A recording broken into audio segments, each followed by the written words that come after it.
Hey guys, welcome back to One Man Op Fishing. I'm Mike. My car's in the shop, the one I usually take on the ops. So I've got this this rental here. It's really nice. It's a Ford Edge. It's like a brand new vehicle, and I'm still getting used to it a little bit. They got so much high-tech stuff in these cars now that, us old timers have a harder time with them. So I've got my my tackle box, my scale. I got my one pole here. Again, it's a one-man op. So that's how it works. So you hit a button, this thing goes down. It's the Ford Edge Titanium Eco Boost. I guess that means you get a boost from the fuel economy. Where's my hat? Well, you know what? I'm gonna wear my. Hang on, just a sec. There we go. I'm gonna wear my USS Gettysburg hat. But these things are crazy. They got digital whatever. All you have to do is get in the car and it unlocks the door for you.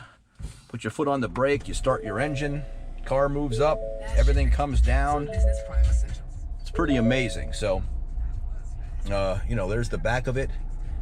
It's weird, it's so dark in here, it just feels strange. This is the weirdest thing for me. I'm so used to having something on the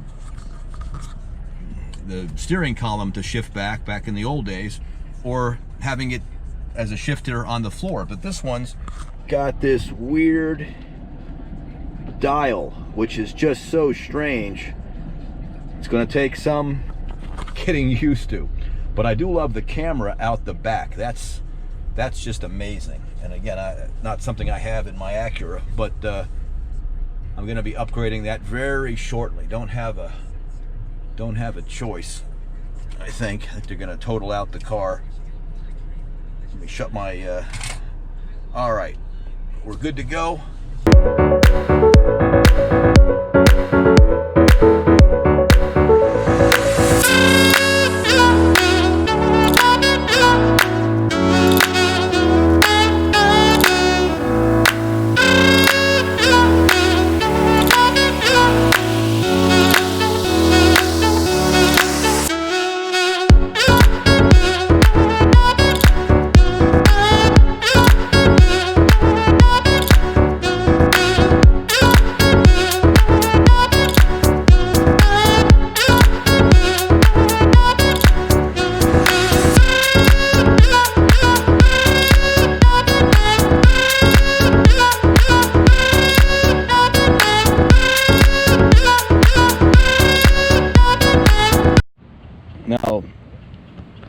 Now there's something you don't see every day, a big dead bloated iguana.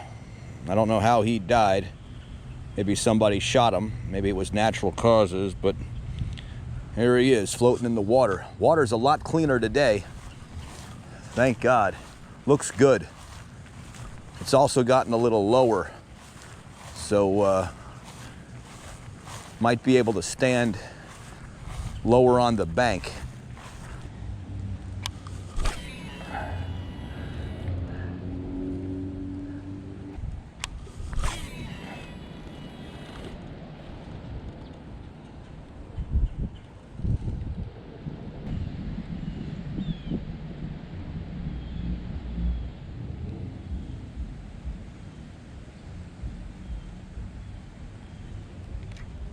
Oh, come on.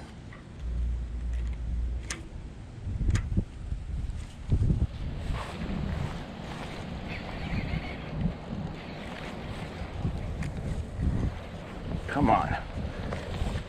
Oh, I think I broke it off. Yep. Hey, we're back. I had to break off the line. Sometimes you get caught on a rock out there and there's just no saving it. But I want to show you guys this knot. I call it the modified Palomar knot, and it works really well for braid. I've never had to use it on mono or fluorocarbon, but for braid it works very well.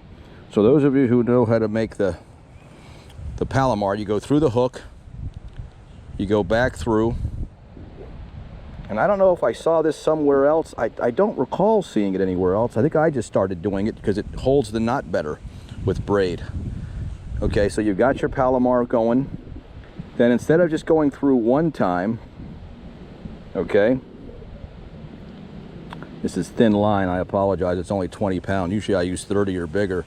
Instead of just going through once and then going under the hook or through the hook, I just do it twice, and that way you get more grab. Then, here we go. Hook goes through, pull it to the top. It's already been wet a little bit. And I just like to pull the main line out. Use my teeth on the tag line. And now you've got a modified Palomar knot that's grabs a little better than the single loop through. Just make sure it's nice and tight. Cut your tag end. You know, leave it just a little bit of space. And we're gonna go and we're gonna use this Yum Dinger. This is the one I really like. It's got the chartreuse tail, pumpkin seed color. Again, you're just gonna line it up with the slit, run right through the top and out. You see, you have a nice amount of salt, but they also have an attractant on them. All right, and then you just lining it up right this way. And again, I like to keep it inside the stick bait. Makes it a little more weedless while I'm fishing some of these areas that are just a tad more, tend to get just a tad more rocky. That way if you get caught up or you're going over something rocky, it doesn't catch you. All right. Okay guys, I've been fishing about 30 minutes. Okay, I got here about 5:30, a little after. It's now 6:07. Again, we got about an hour of daylight left here. This is a lake I have fished a bunch of times, and I've always, by this point, caught fish. I have never not caught a bass in the first, say, 150 feet of the lake. But the last few times I have been out, it's October, it's fall, it's cooling off. Usually that excites the bass, but the last few times I have been out, fishing has been terrible. I've struggled to catch 1 or 2 fish, which I know in some areas is a lot of fish. But in this lake, I've caught up to 10 or 12 fish in a couple-hour period. So I'm gonna keep fishing maybe another 150, 200 feet, and if nothing happens, I'm gonna jump off and go to another lake, which I always recommend you guys to. If you have a location where you can set up more than one lake to fish, whether it's a big lake, if you're in Tennessee or Georgia, where you don't have a lot of these man-made lakes for communities, always have another spot you can go fish. If you're not on a boat, obviously it's a little tougher, but if you're shore fishing, or bank fishing as we call it, always have that spot available. So I'm gonna keep fishing. Hopefully we get something in the next half hour or so. If not, I'm gonna make a jump, okay? All right, back to it. Okay, we got about a half hour of daylight left, and there is just nothing happening at this main lake. I mean, I have always been able to catch bass here. There's just a lot of them. Sometimes it's a lot of small ones, but you know, up to a couple of pounds. But I can't remember the last time I came here and didn't catch at least 1 or 2 fish. I'm gonna make a move to another lake on the property. It's a small lake, but I know there are bass there. And I only brought my 1 pole because I'm in a different vehicle. So all I have is the stick bait. So I don't have anything else to, let me get this over here. Anything else to tie on there. I don't like to keep tying different things on. So I'm gonna keep fishing with this and see what happens. So I'll cue you back on when we get there. Let's hope I don't have to do the long walk of shame in this video. And if I don't catch anything, I'm gonna post it. I'll post a short video, the beginning, me striking out, and then an apology at the end. And then again, the long walk of shame, as I call it. Okay, I'll see you in a minute. Okay guys, this is it, the walk of shame. Not a single fish today. So we're just, they're just out on the bite. I don't know what to say. It's pretty embarrassing not to catch 1 single fish, not even a decent hit. But you know, who knows? The weather's been nice. It hasn't been raining very hard. It's been cooler, which usually excites the bass down here in South Florida. So I'm not really sure why the fish are off the bite. But the last 2 weeks have been very tough.